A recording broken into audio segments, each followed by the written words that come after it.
Hi കൂട്ടുകാരെ, ഞാൻ നിങ്ങളുടെ സ്വന്തം പോൾ ജോസഫ്. എല്ലാവർക്കും എൻ്റെ യൂട്യൂബ് ചാനലിലേക്ക് സ്വാഗതം. എല്ലാവരും സന്തോഷമായിരിക്കുന്നോ?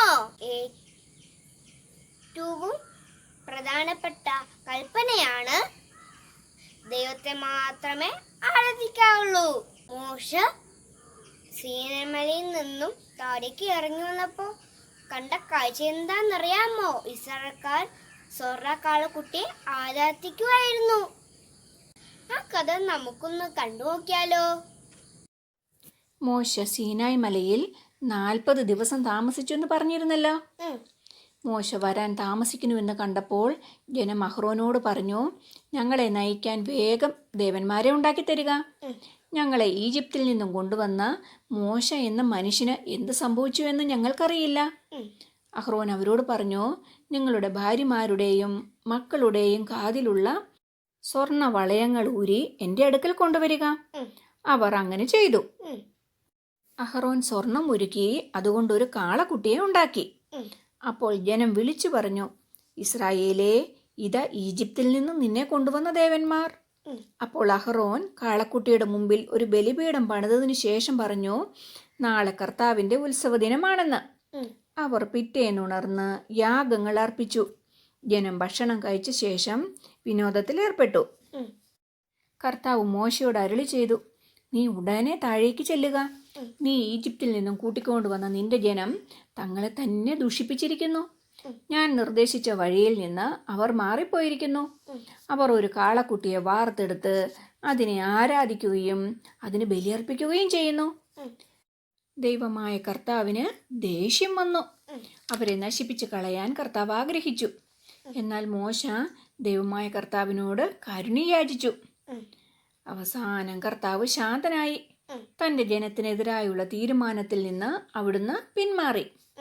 മോശ തൻ്റെ കൈകളിൽ ദൈവം നൽകിയ കൽപ്പലകകളുമായി താഴേക്കിറങ്ങി. ജനങ്ങൾ അട്ടഹസിക്കുന്ന സ്വരം കേട്ടപ്പോൾ ജോഷുവ മോശയോട് പറഞ്ഞു, പാളയത്തിൽ യുദ്ധത്തിന്റെ ശബ്ദം മുഴങ്ങുന്നു. എന്നാൽ മോശ പറഞ്ഞു, അത് യുദ്ധത്തിന്റെ ശബ്ദമല്ല, പാട്ടുപാടുന്ന ശബ്ദമാണ്. മോശ പാളയത്തിനടുത്തെത്തിയപ്പോൾ കാളക്കുട്ടിയെയും നൃത്തം ചെയ്യുന്ന ജനത്തെയും കണ്ടു. മോശയ്ക്ക് ദേഷ്യം വന്നു. മലയുടെ അടിവാരത്തിൽ വെച്ച് മോശ കൽപ്പലകകൾ വലിച്ചെറിഞ്ഞ് തകർത്തു കളഞ്ഞു. എന്നിട്ടോ കാളക്കുട്ടിയെ എടുത്ത് തീയിലിട്ടു.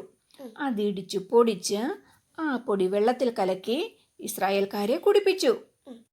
മോശ അഹ്റോനോട് ചോദിച്ചു, നീ ഈ ജനത്തിന്റെ മേൽ ഇത്ര വലിയ പാപം വരുത്തി വയ്ക്കാൻ അവർ നിന്നോട് എന്തു ചെയ്തു? അഹ്റോൻ മോശയോട് പറഞ്ഞു, ജനം എന്നോട് പറഞ്ഞു, ഞങ്ങളെ നയിക്കാൻ ഞങ്ങൾക്ക് ദേവന്മാരെ ഉണ്ടാക്കി തരിക. കാരണം ഈജിപ്തിൽ നിന്നും ഞങ്ങളെ കൂട്ടിക്കൊണ്ടുവന്ന മോശ എന്ന മനുഷ്യന് എന്ത് സംഭവിച്ചുവെന്ന് ഞങ്ങൾ അറിയുന്നില്ല. അപ്പോൾ ഞാൻ അവരോട് പറഞ്ഞു, സ്വർണം കൈവശമുള്ളവർ അത് കൊണ്ടുവരട്ടെ. അവർ കൊണ്ടുവന്നു തന്നു. ഞാൻ അത് തീയിലിട്ടപ്പോൾ ഈ കാളക്കുട്ടി പുറത്തു വന്നു.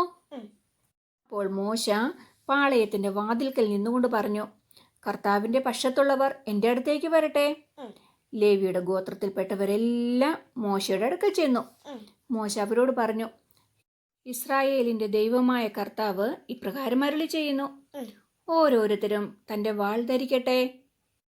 തുടർന്ന് അവർ കാളക്കുട്ടിയെ ആരാധിച്ച ജനങ്ങളെ കൊന്നുകളഞ്ഞു. അന്ന് 3000-ഓളം പേർ മരിച്ചു വീണു. മോശ പറഞ്ഞു, കർത്താവിന്റെ ശുശ്രൂഷയ്ക്കായി ഇന്ന് നിങ്ങൾ നിങ്ങളെ തന്നെ സമർപ്പിച്ചിരിക്കുന്നു. കർത്താവ് നിങ്ങൾക്കൊരു അനുഗ്രഹം തരും. പിറ്റേ ദിവസം മോശ ജനത്തോട് പറഞ്ഞു, ഞാൻ കർത്താവിന്റെ അടുത്തേക്ക് കയറി ചെല്ലാം. നിങ്ങളുടെ പാപത്തിന് പരിഹാരം ചെയ്യാൻ എനിക്ക് കഴിഞ്ഞേക്കാം. മോശ കർത്താവിന്റെ അടുക്കൽ ചെന്ന് ഇസ്രായേൽക്കാരുടെ തെറ്റിന് ക്ഷമ ചോദിച്ചു. മോശ എങ്ങനെയാണ് പറഞ്ഞതെന്നോ? അവിടുന്ന് ജനത്തോട് ക്ഷമിച്ചില്ലെങ്കിൽ അവിടുത്തെ പുസ്തകത്തിൽ നിന്ന് എൻ്റെ പേര് മായ്ച്ചു കളഞ്ഞാലും. അപ്പോൾ ദൈവം മോശയോട് പറഞ്ഞു, എനിക്കെതിരായി പാപം ചെയ്തവരെയാണ് എൻ്റെ പുസ്തകത്തിൽ നിന്നും തുടച്ചു നീക്കുന്നത് എന്ന്.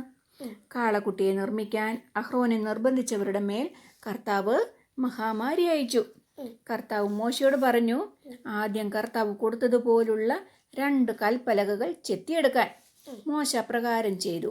കൽപ്പലകകളുമായി സീനായ് മലയിലേക്ക് പോയി. മോശ കർത്താവിനെ കുമ്പിട്ട് ആരാധിച്ചു. വീണ്ടും 40 രാവും 40 പകലും മോശ കർത്താവിനോട് കൂടെ ചെലവഴിച്ചു. ദിവസങ്ങളിൽ മോശ ഭക്ഷണമൊന്നും കഴിച്ചിരുന്നില്ല.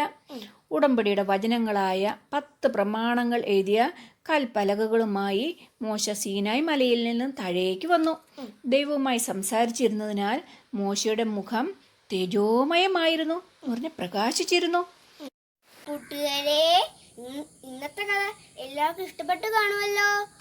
പുതിയ കഥയുമായി ഞങ്ങൾ അടുത്ത ദിവസം വീണ്ടും വരാം. അതുവരെ ബൈ ബൈ.